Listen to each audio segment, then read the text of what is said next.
start recording. Fantastic. That was quick. Hi, marhaba, ahla wa sahla, welcome everyone. Hello, this is the opening to the Towards a Free Palestine Game Jam. The Towards a Free Palestine Game Jam was created because of practically everything that's currently happening in Palestine. It was made in collaboration between the Gaming Academy, Game Assist, and Arabic Games. These communities, NGOs, institutions, whatever you want to call them, have been working to help either POCs, people that are underrepresented, or the MENA region as a whole, and push them towards creating games and just raising the bar basically from whatever we have at the moment. So today with us we have Rasheed. Rasheed created a game called Layla and the Shadows of War. He is a Palestinian living in the West Bank, and he basically has been making games for quite a while. I think, correct me if I'm wrong, Rasheed, but your game is about what happened in 2014, correct? Yeah. Yes. So if you'd like to talk about it and tell us about yourself a bit, ahla wa sahla, the floor is yours. Thank you, Ashraf. Again, my name is Rasheed Abueideh, Palestinian game designer living in Nablus in the West Bank. Maybe you know Layla and the Shadows of War, which is a game about the war started in 2014 on Gaza Strip. It was talking about a story of a little girl that was living in Gaza during that war. I was focusing on the story of that little girl. The game based on some of the actual events that happened, and it was downloaded more than 2 million downloads on multiple platforms: Google Play, App Store. That's it. Like, there's a huge story behind it. It was banned on the App Store for a while because of because the Palestinian story is not allowed to be shared in the mainstream media or in public. But it got a huge support from the gaming industry and the game devs around the world, and it was published on the App Store as well on Google Play. Also, there is a version for PC, and I urge you to go play it for everyone.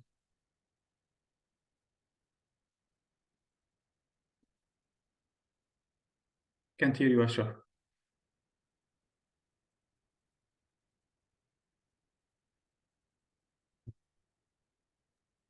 Okay, amazing. Thank you so much, Rasheed. يعطيك العافية.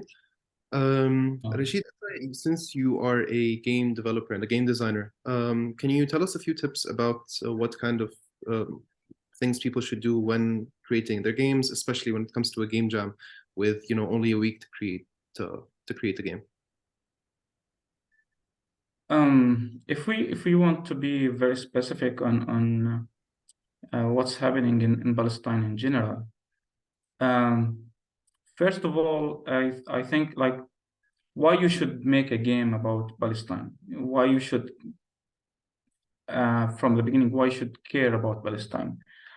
Palestinians have been suffering from displacement, from slaughter for decades. It's for more than 75 years. It's even before 1948, the Nakba, which was the catastrophe that more than 700,000 Palestinians were displaced from their land, from their homes, to other countries around the world. This is not a Palestinian issue. This is actually a humanitarian crisis. So you don't have to be a Palestinian to care about this. You only have to be a human. You have to care about the dignity and the freedom of others. Again, this is not a Palestinian issue. It's a global crisis. It's a humanitarian crisis. So this is why anyone should take care of this and should speak up. And one of the problems that we have, there was only one side or a single source of the story for what's happening in Palestine. And we've seen the influence of that story among the Western governments and the Western mainstream media, which is hiding the Palestinian story.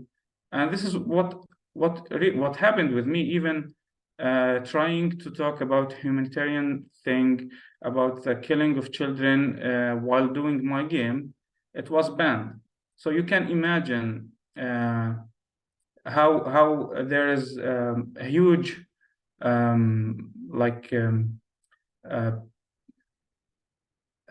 huge forces against any Palestinian story that is taking place through movies, through media, through any medium like games.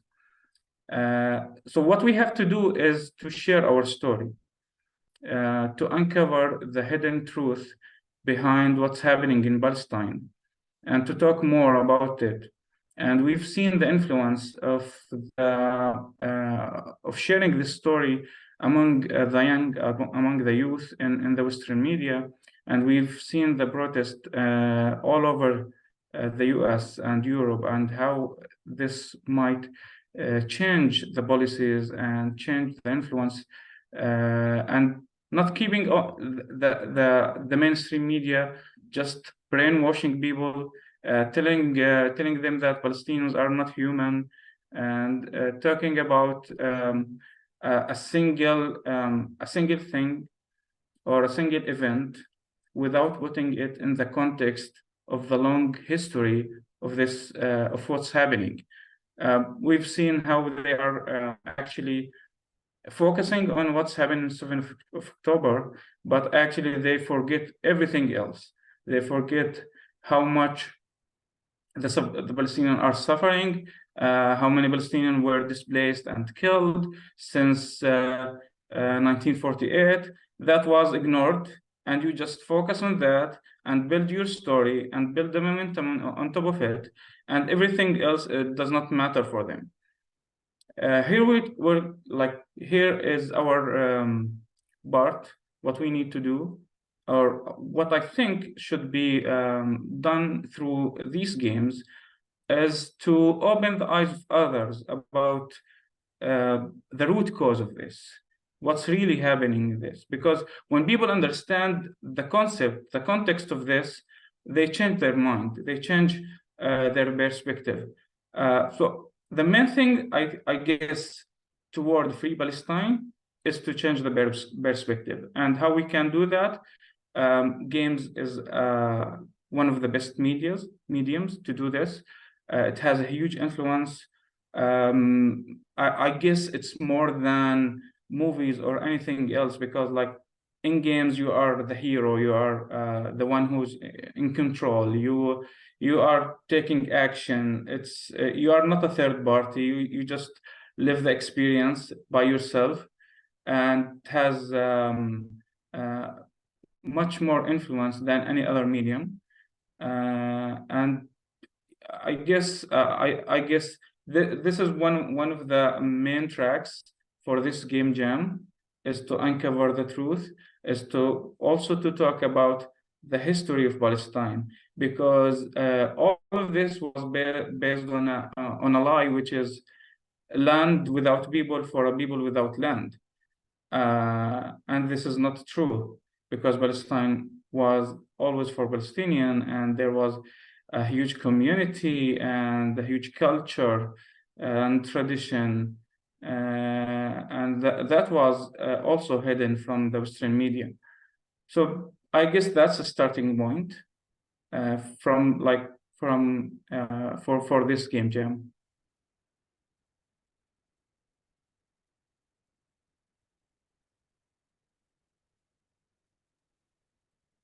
Okay, thank you, Rafid. Rashid, thank you so much. Honestly, this was wonderful. It covered most of the points I wanted to talk about, actually. So, very much for that. If anyone else has any questions for Rashid as well, please let me know. Rashid, from my end, Ana Kamen, I had a question about making games for impact in a way. So when I wanted to play Layla and the Shadows of War, the first time I tried to find it on the Google Play Store, it wouldn't pop up. So I gave up at the time and I watched a playthrough of the game. One of the biggest things that I felt was taken away from the video was the fact that it was in third person. So it wasn't me playing the game, it was me watching someone play it. So, but at the same time, I was still, you know, it was still extremely emotional to kind of see it happening in front of you, with what happened with, well, I won't spoil the game, but with the series of unfortunate events, let's say. So, do you have any let's say game design tips to create an emotional story for anyone that wants to create a game that moves people towards a free Palestine without using how do I say this? Without being extremely violent in the from the player's point of view. So does my question make sense? Yeah, it makes total sense actually. What I basically try or like to do is start with the message or with the feeling that you want to deliver throughout your games. Like build up what do you need to deliver for the player, what message and what feelings, because feelings is a huge part of games.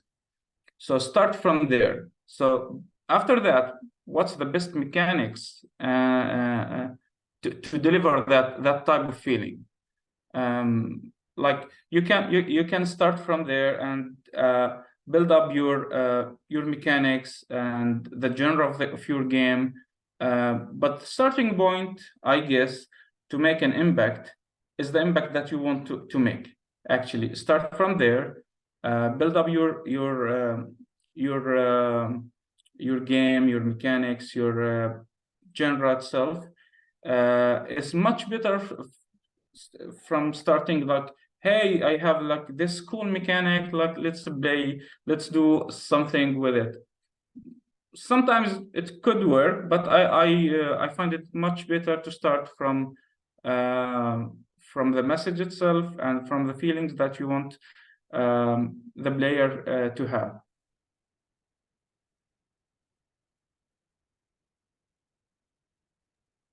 Awesome, great. Thank you so much. I think Sarah also had a question. So yes, yeah. Thank you so much for that, Rasheed. But to preface my question, when we were coming up with the idea of this jam, as you well know, there have previously been a couple of jams on the story of Palestine, on Free Palestine. And when we were thinking about wanting to do something a little bit different, the reason why we came to this theme of Towards a Free Palestine is partly because we wanted to center kind of a looking forward and a taking action. For me, I would articulate this as the fact that freedom isn't just something that you imagine. It isn't something you wait for. It's something that you create, right? Kind of like a video game. And I had the privilege a year or two ago of taking part in of kind of judging entries for a project that was focused on climate change and games for impact. And people had so many creative approaches towards this because it was a similar prompt. It was like, how do we do something? How do we take action? How do we move towards, a free planet? So I'm really interested. I mean, what you said about shifting the perspective is absolutely part of that. But I think especially now, it's the same old story, isn't it? There's a crisis and people are interested in Palestine, and then suddenly it drops off, and this can be a quite dangerous cycle. So I'm interested both in kind of being inspired to take action through the medium of games, which exactly, as you say, is obviously interactive, but also how we keep the momentum, because when we talk about like a ceasefire, for example, this is just one thing, the bare minimum demand, right? So I don't know if that makes sense, but yeah, those are a couple of my questions for you. Yeah, there's no one way to do it. But what I think, it might be a mix of many things. Because like for me personally, one of the problems that I faced in doing Layla, or let me say why I have decided to do that game, because the mainstream media was absolutely talking about what Israel wants to share with the people. And I didn't have much space to talk. I don't have that influence. And the only thing that I can try to make is at that time was let me try to share something through games. So starting from changing the perspective of people, because many people do not understand like what's Palestine and what's the origin of this conflict and why I should care about this. And many of them like they just stay on the side because actually, if you are pro-Palestinian, you will be you will have trouble. So one of the main things is to let people understand why they have to change their perspective, which is one of the difficult things that that we are facing right now, because like there is a huge machine that is brainwashing the people and their perspective and their opinion. And we've seen how much, even in this, in the what's happening in the last 40, 50 days, we've seen how much the influence of the public opinion on the war itself. We've seen how was a pro-Israeli at the beginning, but when things shared with people, how much that was converted like to be more toward Palestine. So moving people from that side to other side is what I see like it's one of the main things that we should focus. But again, I'm with you. Like we should like tell people what to do, but if they are not convinced like why they have to do it, it's like the same message start with why have to be pro-Palestinian, why have to do this, why have to go actually to a protest that is supporting Palestine. If they understand why, it's much easier. It's much easier to do what you need to do. Mhm. Awesome. Great. This was a beautiful answer, Rasheed. Thank you so much. All right. I hope that answered your question, Sarah. Yeah, I can see that. All right. Amazing. Yeah. Fantastic. All right. طيب. Rasheed, thank you so much. I really appreciate you joining us and telling us, the best ways to move forward with this. As of now, we currently have 58 people that have joined the jam. We have another 8 days or so for the jam to, well, for the end of the jam, basically. And this is it. You guys can see it. So if you would like to join the jam, ahla wa sahla, it's hio/towards-free-Palestine. If you have any questions, we're always available. You can find Rasheed on Twitter as well. I will share his link and the links to Layla on our server, so you'll be able to check that game out. And yeah, just as Rasheed was saying, in order to move towards a free Palestine, you have to understand its history and understand, where this all started from. So we've added a few resources and links at the bottom for you to be able to read and understand more and more about what's happening. And I can't wait to see what everyone comes up with. So thank you everyone for joining. ويعطيكم العافية and best of luck. Thank you, guys. Thank you for organizing this, and I would like to thank all the participants. I look forward to see what you will come up with. And always remember, free Palestine from the river to the sea. From the river to the sea. Yalla. Thank you all. See you later. Thank you so much. Good luck with your jams. Salam. Bye-bye. Bye.